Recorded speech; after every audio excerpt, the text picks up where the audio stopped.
Now, I want to get busy on the first couple of subjects for today. Everybody that's okay, say I'm okay.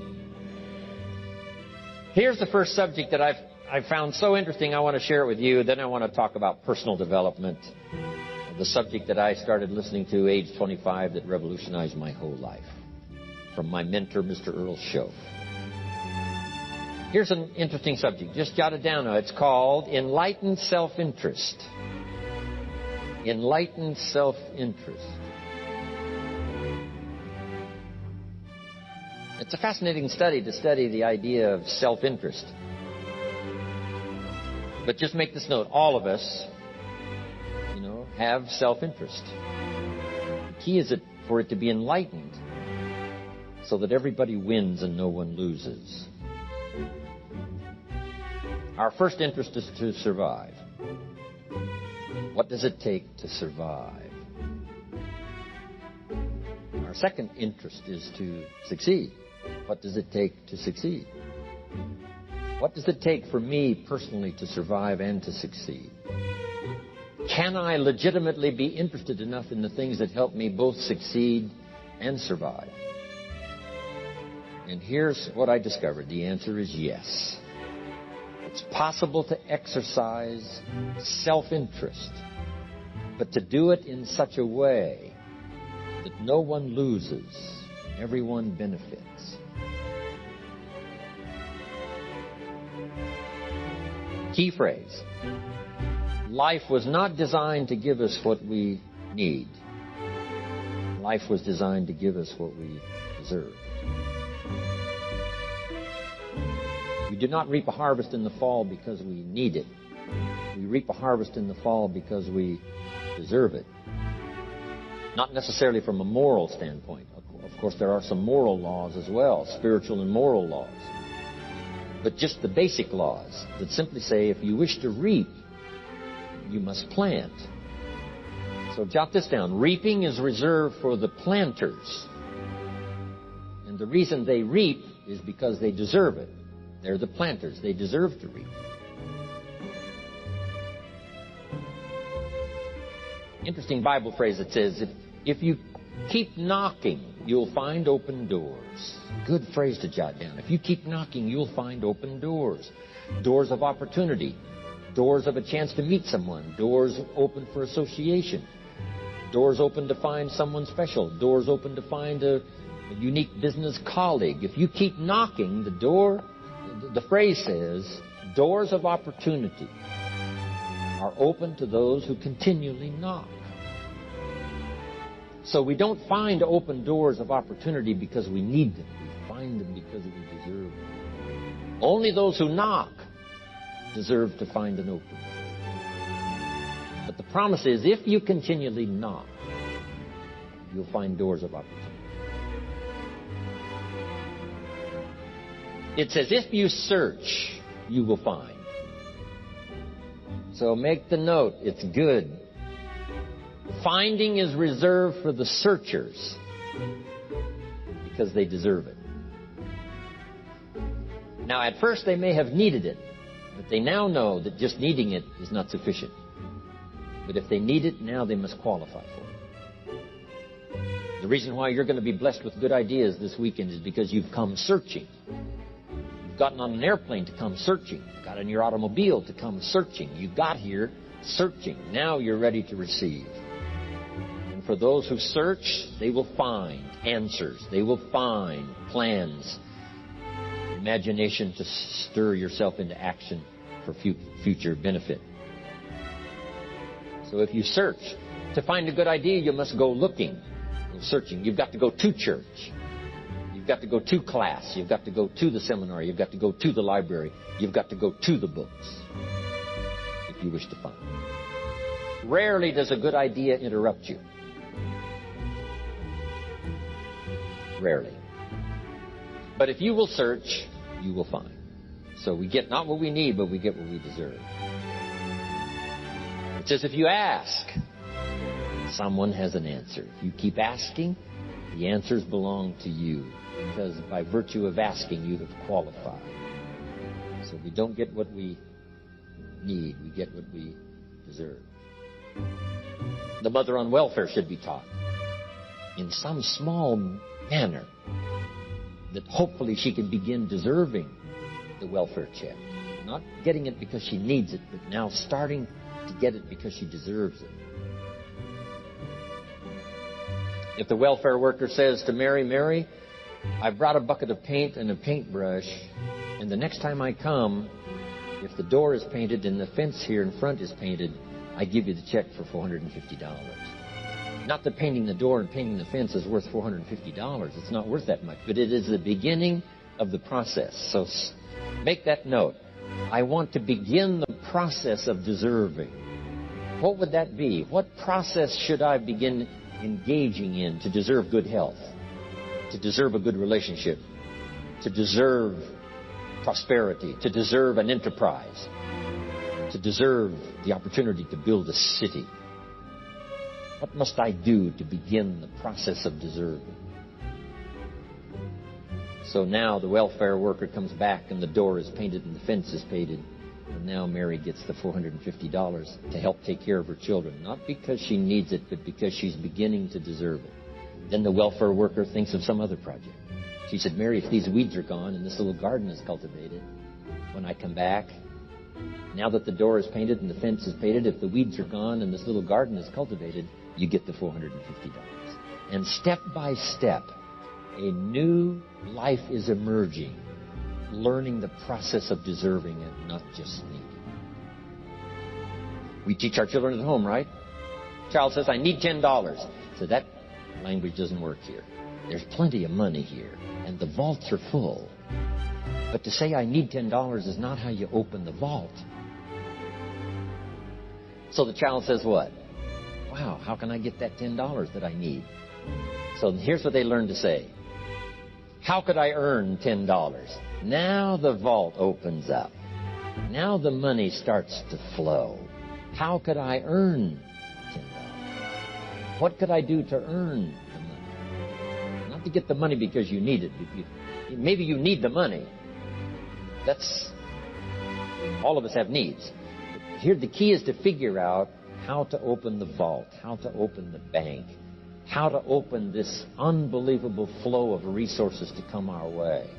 And here's the key: to deserve it, not to need it. You can't walk out to the field and say to the field, I need a crop. Here's what the field says. Here's what the ground says. Who is this clown that brings me his need but brings me no seed? So jot that down. Take your seed to the marketplace, not your need. Don't disclose your need to the marketplace, only your willingness. We'll talk about that a little later today. Because the marketplace is not interested in your need, but they are interested in your seed. They're interested in your willingness to work. They're interested in your disciplines. They're interested in your eagerness. They're interested in your vitality and your work ethic. That's what the marketplace is interested in. Not your need, but your seed. We get what we deserve. Old Testament God says, if you'll move toward me, I'll move toward you. See, that's how you get those occasions to meet God. You must make the move. God could say, you don't move, I don't move. You say, well, that's arbitrary. Well, when you're God, you can make it that way.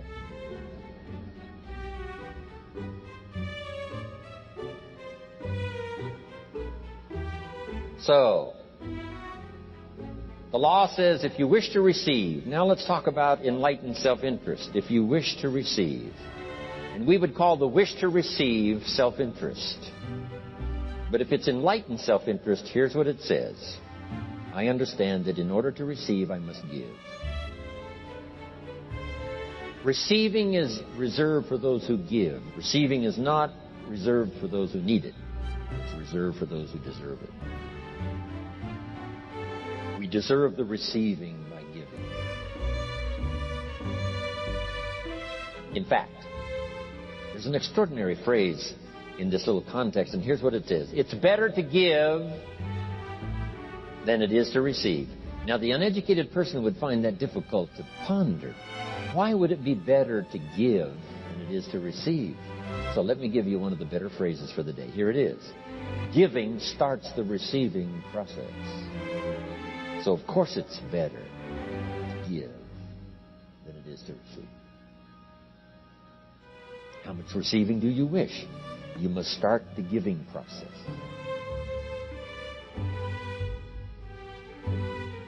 For me to receive my additional fortunes for the future, not necessarily for the money, because I don't need the money. I take the money. I don't need the money. But here's what I do need. For someone to say, a year from now, 5 years from now, Mr. Rohn, that seminar helped to change my life. And for whatever reason, I was brought here to this place for this time. And later someone says that. See, to receive that kind of thanks, it's unbelievable. Here's what you cannot buy. That kind of thanks. You can't buy it with money. You have to earn it.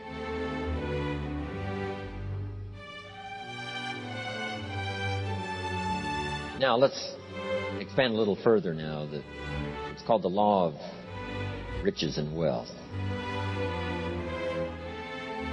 In our own self-interest, if we wish to be rich and wealthy and prosperous and healthy and all the valuable things we can think of for the human experience, how could we get there? It's understanding the law of enlightened self-interest and the law of deserving. The question was asked in the Bible, how can we be great? What is the key to greatness? Great wealth, great return, great accolades, trophies to put on the mantle above the fireplace. How can we get great respect, great riches, great abundance for ourselves? How can we get that? And the answer was given, and here was the answer. Find a way to serve. Find a way to serve the many. So I paraphrase it to read this. Service to many leads to greatness. Service to many leads to greatness. Someone says, well, about the best I can do is take care of myself. That's okay. Self-care, has its own reward, but it's very limited. Somebody says, I can't be worried about other people's problems. I got enough problems of my own. That's okay. Self-defense is okay. Self-preservation is okay, but it has a very limited reward. If you wish to change that into abundance, prosperity, and uniqueness, then here's what you must do. Help solve other people's problems. Help find answers for someone else. Not just for yourself, but for someone else. And in that kind of service, you now begin the process of greatness.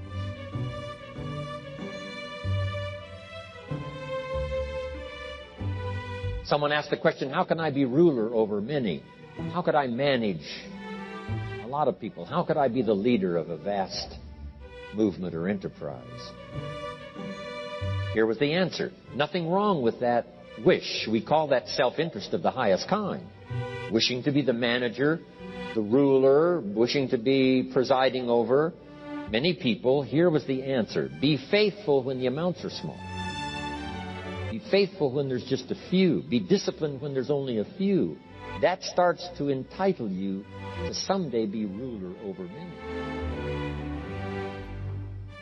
You say, well, if I had a big organization, I'd really run it with a strong hand and I'd be a fabulous leader.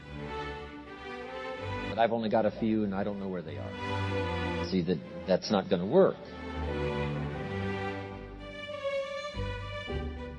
If you wish to preside over riches, you must start when the amounts are small.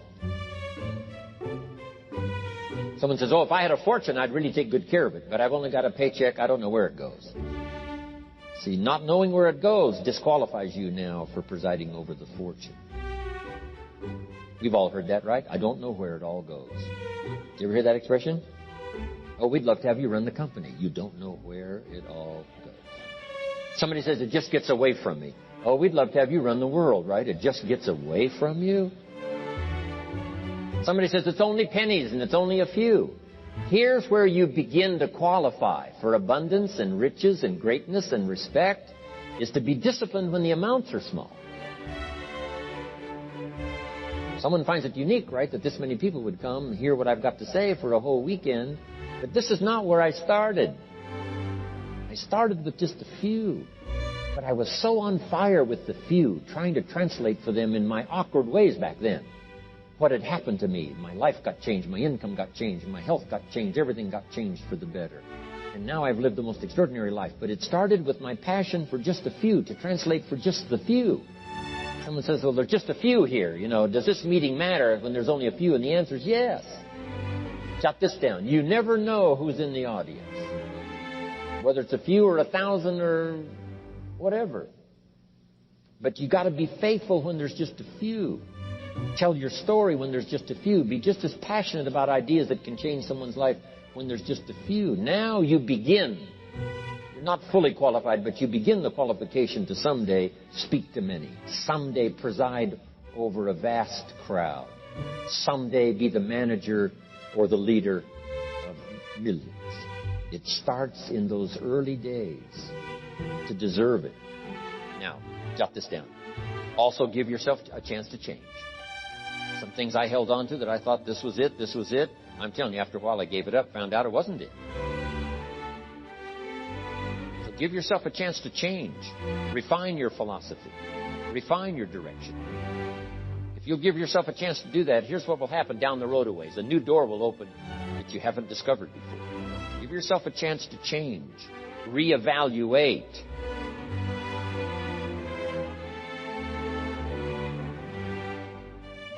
Okay. So let your library be a testimonial of your dedicated interest in accelerated personal development. That you will read whatever you have to read. You will hear whatever you must hear. And you will watch and see whatever you must see in order to make your life refined and worthwhile and achieve all of your purposes. That's what I want this stopping station to be these 3 days. Just to come here and sit for a while and listen and ponder and take notes and work hard and see if you can't absorb, get all that you possibly can here so that it will start to refine your life even before you get on an airplane and fly back to wherever you can, before you get in your car and drive away. What we share with you here is all the rest that you've learned. This will be a catalyst to start a process even before you get home and start working. Some of you are going to set some goals. We're going to do the workshop tomorrow, designing the next 10 years. Hopefully you'll come up with some new promises, some new objectives, some new ideas. By the time we're finished here, these 2-3 days, I'm telling you, you'll see yourself able to accomplish 2 times, 3 times, 5 times more than you ever thought was possible, which will make this cost of this seminar a small price to pay.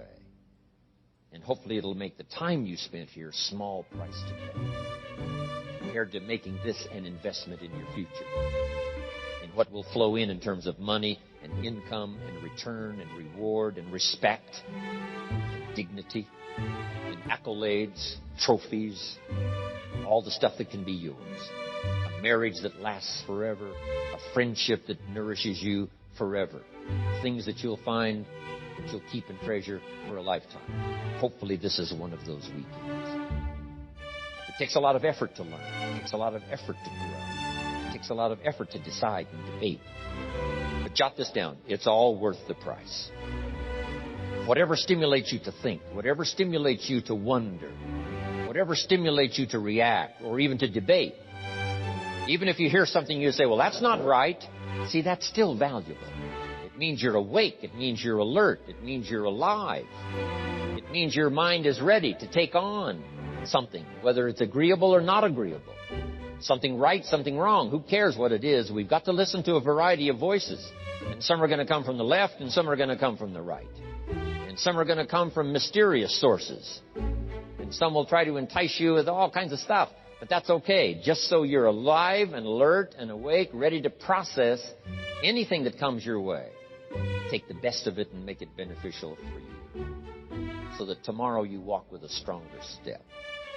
Next month you see a clearer vision. And a month from now, the purpose for your life is multiplied by 2, 3, 5. That's what I want to create. So, now, to hurry and get through, because we have so many subjects to cover, let's cover now some other things under personal development. Here's one that's important. As you read and as you listen and as you study and as you grow and as you take notes and as you fill up your journal, and then try to work on the ideas to make yourself valuable in the marketplace. Here's something to remember under personal development, some things I had to learn. First, steps to success. First of all, you need good ideas.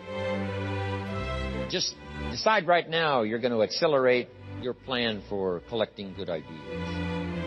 Ideas for your life, ideas for your health, ideas for your marriage, your relationships. Ideas that stimulate. One idea sometimes leads to the next, leads to the next. And the 4 or 5 ideas in the future that really thrust acceleration into your life, you couldn't have gotten unless you went through the first one and the second one and the third one. Next, you need good plans. So we're going to talk about time management, game plans tomorrow.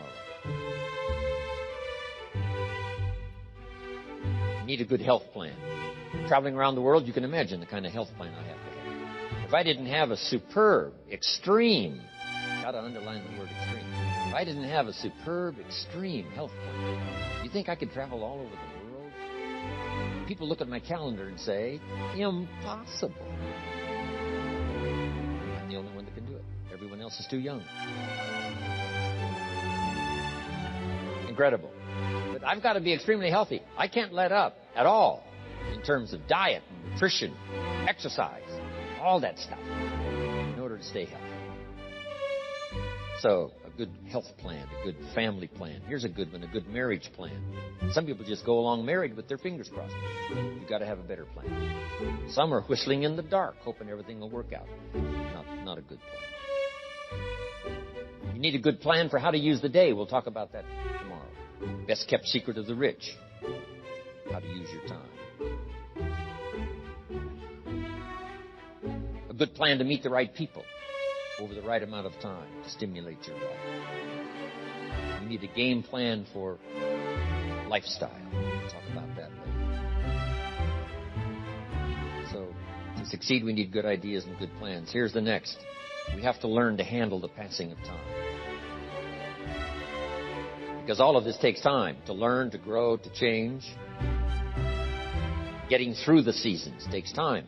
Spring has a certain amount of time. Summer has time. Harvest has time. The winter has time. Learning to handle the passing of time. Jot this down if you're involved in business. You've got to give your project time. You've got to give your people time. Give people a chance to learn, chance to grow, chance to change. One of the great requirements, especially in such an industrialized, busy, mad, dashing society, and that is to have people patience. First, we exercise it with our children and our family. Getting people to work together. Got to have patience, even with your family. If you're involved with independent people, it's a challenge. It's like herding cats, trying to get them to work together. Herding sheep is easy. They very quickly get going in the same direction. But try herding cats. It's like your children. Different ages and different personalities and different opinions.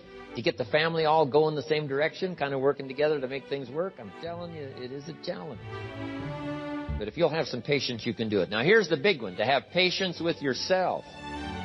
Give yourself time to learn. Give yourself time to understand good ideas. Give yourself time to make changes and then grow into those changes. Give yourself time to refine your personality to fit the business, whatever business you're engaged in. Some you may have to speak up a little stronger, and some you may have to calm down just a little bit more. Just learn to refine your personality and your temperament to suit. All of us can do that, but it takes time. Have patience with yourself. We had to do that from the beginning. Learning to tie the shoestrings of your shoes. If you tried a couple of times and says, I'll never learn this, it's over. Say, no, you can't go through life with your shoes untied. Come on. Some people, maybe it happens for them a little quicker than others. Some people get the hang of it almost overnight. Someone else, it takes a little longer. If it takes you a little longer, have patience with yourself. Because patience has its own reward. Patience is a virtue of the extraordinary kind. We have to have patience with our employers. We have to have patience with government officials. You've got to have patience with IRS. You've got to have patience with the Army. You've got to have patience with the FBI. Here's a good thing to remember while you're exercising patience. Usually enough good people will finally make it right. You just got to jot that down. Usually enough good people will finally make it right. Not everyone in the community is going to toe the line and do the moral thing. But let me tell you what, most will. That's how we create a society that we can live in. Most will. Every teenager will not obey all the rules and regulations and live a model life.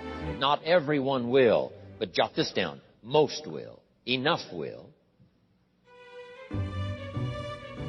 When the good Lord recruited 12, not every disciple, not every one of the 12, but it was enough of the 12 to start a movement that's lasted for 2,000 years. Not everyone, but enough will. There's only been a couple of exceptions to that. One was the story of Sodom and Gomorrah. God was going to destroy Sodom and Gomorrah for their evil ways. Abraham had a friend that lived there. And Abraham implored and said, God, if I can go to Sodom and Gomorrah and find 50 righteous people, will you spare the city? And God said, Abraham, you've been such an excellent friend of mine. Yes, I'll spare the city if you can find 50. So he searches the city, can't find 50. Comes back and says, Lord, would you take 40? God says, Abraham, for you, come on, I'll do it. If you can find 40. So he searches for 40, can't find 40. And he comes back and says, would you take 30? Good Lord says, Abraham, only for you will I reduce it to 30. Can't find 30. Can't find 20. Abraham said, this is my last request. Would you take 10? God said, only for you, Abraham. So he went searching for 10. And you know the story. Couldn't find 10. That's the exception. So he said, Abraham, give your friend Lot and his family. But that's the exception to the rule. So jot down the general rule. Most will. In a civilized society, most will obey the rules. In government, most will. Not every senator will, but what? Enough will to build a stable government and a future. Not everyone in the armed forces will, but enough will. Not everyone in the community will, but enough will. Not every teenager in this high school will, but I'm telling you, the most will. And that's how we survive in a civilized society, because most will. And that's a good feeling to know. Most will. Okay. So have patience. Next, under personal development, is learning to solve problems.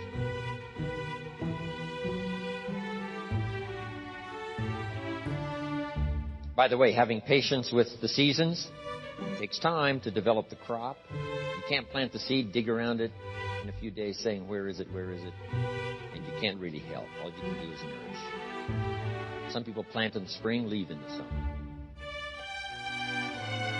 Just haven't got the patience to last. So next comes solving problems. Business problems, family problems, personal problems, financial problems, emotional problems, and all problems. Here's a good idea I found in solving problems. Every once in a while you've got to.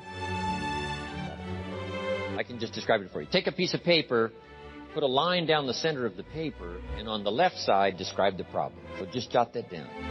A piece of paper in half, on the left side describe the problem. Sometimes it's a good idea to take a problem out of your head and put it on paper. We'll talk a little bit more tomorrow about how to think on paper. This is one of the ways to think on paper. Our mind usually is too busy sometimes to sort things out. So if you take it out of your mind, put it on paper, what is the problem? And you describe to the best of your ability what the problem is. And then ask this question, is that all of it? Because if you're going to prescribe something for the problem, you need to know what all of it is. When you've got it all listed, on the other side now of the paper is called Answers and Solutions. Problem on one side, answers and solutions on the other side. And now let me give you 3 questions. 3 questions that can help solve most any problem. Here are those questions. Number 1, what could I do? So just jot that down. What could I do? Then you start developing what we call working papers. And the working papers consist of making a list of the things you could do to solve this problem. Number 1, and you say, well, number 1 would take too long. I can see that right now. Let's go to number 2. Maybe that's the answer. Number 3, no, that isn't it. And let's say you've got several points now and you've done your best to try to solve the problem yourself and you can't solve it yourself. Here's the second question. What could I read? Maybe somebody spent a lifetime researching the problem you've got, and they've got some excellent answers from a lifetime of research. Maybe in your own journal you've taken notes before on something. You say, hey, I remember a class I took. Seems like there were some answers there, so you go back, do a little research. So under number 2 is research. And if you search, what? You will find. If you research, you will find. Search and research.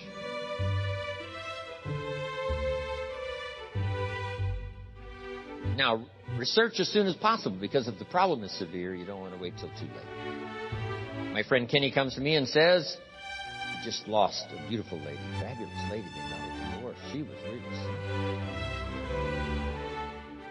Then after his divorce, he comes to me and says, you know, it's over. But he says, you know, something strange. He said, I found a book in my own library that I think would have saved my marriage if I had read it before. And it was a book entitled How to Live with Another Person. He said, I should have read that book. He finally read it, but it was a little late. It's like reading a book on nutrition after you've had a heart attack.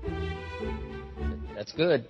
That is good. But gosh, it's so much better to read it before. Spare yourself the agony, the lost time, and maybe the loss of your life.